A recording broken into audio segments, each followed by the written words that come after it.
شریعت بوجھ نہیں ہے نوجوانوں، شریعت بوجھ نہیں ہے. شریعت تو اللہ کا خوبصورت ترین تحفہ ہے، پیار بھرا تحفہ ہے اپنے بندوں کے لیے. یرید اللہ بکم اليسر ولا یرید بکم العسر. اللہ تعالیٰ نے کو یقین دہانی کرائی ہے کہ میرے بندو میں تمہارے ساتھ آسانی چاہتا ہوں، میں تم کو مشکل میں ڈالنا نہیں چاہتا، میں تم کو آسان راستہ دکھانا چاہتا ہوں. شریعت مشکل راستوں سے نجات دلانے والے نسخے کیمیا کا نام ہے. خداوندی نسخہ ہے یہ کسی انسان، کسی حکیم، کسی انٹلیکچول، کسی فلسفی نے یہ نسخہ نہیں لکھا. یہ اس رب نے لکھا ہے جس سے زیادہ انسانوں کی فطرت کو جاننے والا دنیا میں اور کوئی نہیں ہو سکتا، اس لیے کہ اس فطرت کو اللہ ہی نے بنایا ہے.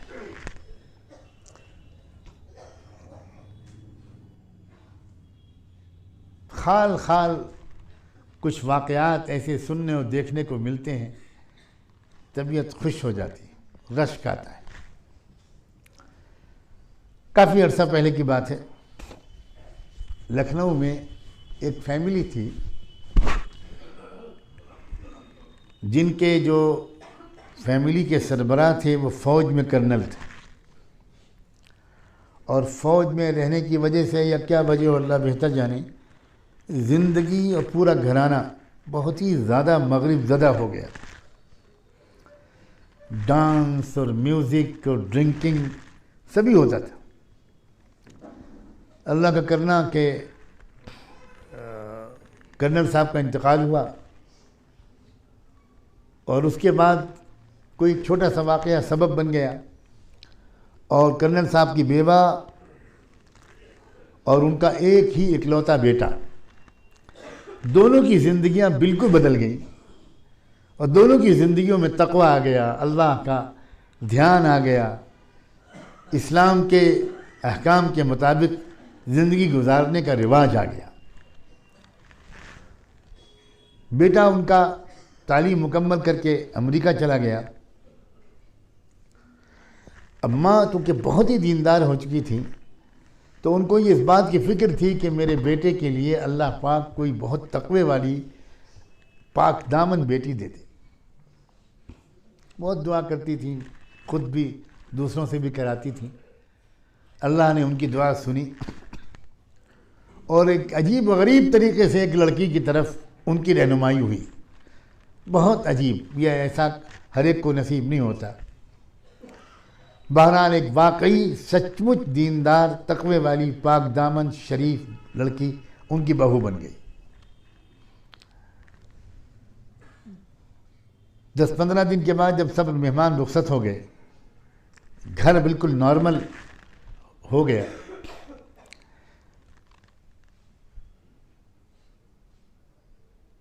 تو ایک دن ان محترمہ نے اپنی نئی نویلی بہو کو بلایا.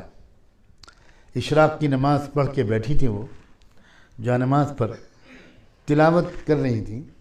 تلاوت مکمل کر کے اپنی بہو کو بلایا.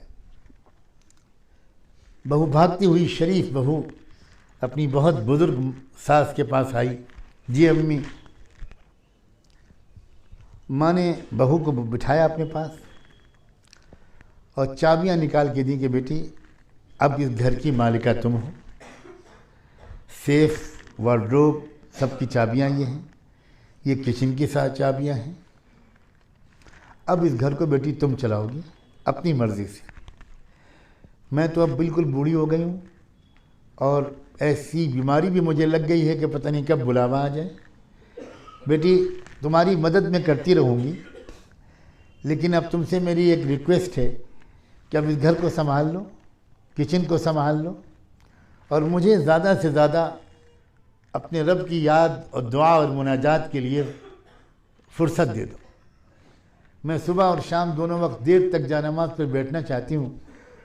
بیٹی تم کو پتہ نہیں کہ ہم لوگ کتنے گنہگار زندگی گزار چکے ہیں، ہمارا اعمال نامہ گناہوں سے کتنا بھر چکا ہے. اب یہ آخری دن ہے، نہ جانے کتنے ہفتے کتنے مہینے باقی ہیں. میں اپنے روٹھے ہوئے رب کو منا لوں. اب گھر کو تم سنبھال. اور یہ چابیاں رکھ لو۔ بہو بہت ادب سے وہ باتیں سنتی رہی۔ بات جب مکمل ہو گئی ساس کی تو اس بہو نے کہا امی یہ چابیاں آپ ہی کے پاس رہیں گی، گھر کی پورا نظام آپ کے حکم کے مطابق چلے گا، میں خدمت کروں گی، آپ کو کوئی کام نہیں کرنا پڑے گا، میں آپ کی باندی اور کنیز بن کر آئی ہوں، میں انشاءاللہ آپ کو کوئی شکایت کا موقع نہیں دوں گی، لیکن چابیاں میں قبول نہیں کر سکتی، یہ گھر تو آپ ہی چلائیں گی، آپ ہی کے اشاروں پر میں انشاءاللہ خدمت کروں گی۔ خوش ہو کر ساس نے بہو کو اپنی گود میں لٹا لیا، کہا اللہ ہر بیٹے کو تمہاری جیسی شریک حیات دے، بیٹی بات تو تم کو مان لینی چاہیے، میں خدمت تمہاری مدد کرتی رہوں گی لیکن گھر تم کو چلانا ہے۔ بیٹی نے کہا کہ امی یہ بات تو آپ کی میں مانوں گی، میں سب کچھ کروں گی لیکن چابیاں نہیں لوں گی، گھر آپ ہی کے حکم کے مطابق چلے گا۔ بہرحال بہت پیار کیا ساس نے اپنی بہو کو، اور بہو نے اپنی ساس سے آخر میں صرف اتنا کہا کہ امی 11-12 سال کی عمر سے میری ماں نے جو تربیت مجھے کی تھی اس کے بعد سے میں یہ دعا مانگتی تھی کہ اللہ مجھے کوئی تقوی والا شوہر دے دیجیے گا، مجھے کوئی تقوی والی سسرال دے دیجیے گا، چاہے مجھے ایک وقت کا کھانا وہاں ملے اور ایک وقت نہ ملے، مگر مجھے تقوی والا گھرانہ دے دیجیے گا۔ امی میں اللہ کا شکر ادا نہیں کر سکتی کہ اللہ نے وہ گھرانہ مجھے دے دیا جس کے بارے میں میں سوچ بھی نہیں سکتی تھی۔ آپ کے بیٹے بھی تہجد گزار ہیں اور آپ تو جو ہیں وہ ہیں۔ بس امی آپ سے ایک درخواست ہے کہ جب کبھی بھی آپ اپنے معمولات پورا کرنے کے بعد دعا کے لیے آنچل پھیلائیں تو آپ میری اصلاح اور مغفرت کے لیے بھی دعا کر دیا کریں۔ دوستو بتاؤ، میں آخر میں پوچھتا ہوں، جس گھر میں ساس اور بہو میں ایسی محبت ہو وہ گھر دنیا میں جنت کا نمونہ نہیں ہوگا؟ اس گھر میں خوشیوں کا ماحول نہیں ہوگا؟ یہ ہے دیندار گھرانہ۔ دیندار گھرانہ ڈانٹ ڈپٹ والا گھرانہ نہیں ہے۔ اس گھرانے کو دیندار نہیں کہا جا سکتا جہاں کوئی باپ گھر میں گھسے تو بچے گھبرا جائیں کہ ابا آ گئے، ابا آ گئے، ڈر جائیں، جہاں روز ڈانٹ ڈپٹ ہوتی ہو، نماز پڑھو، فلاں پڑھو، دماغ پر، وہ گھرانہ دیندار اور سمجھدار نہیں ہے۔ وہ گھرانہ سمجھدار اور دیندار ہے جہاں ماں باپ اور اولاد میں، جہاں ساس اور بہو میں، جہاں نند اور بھاوج میں، جہاں داماد اور سسر میں محبتیں ہوں، ایک دوسرے کی رعایت ہو، ناقابل برداشت چیزوں کو برداشت کرنا ہو، جلد بازی نہ ہو، غصہ نہ ہو۔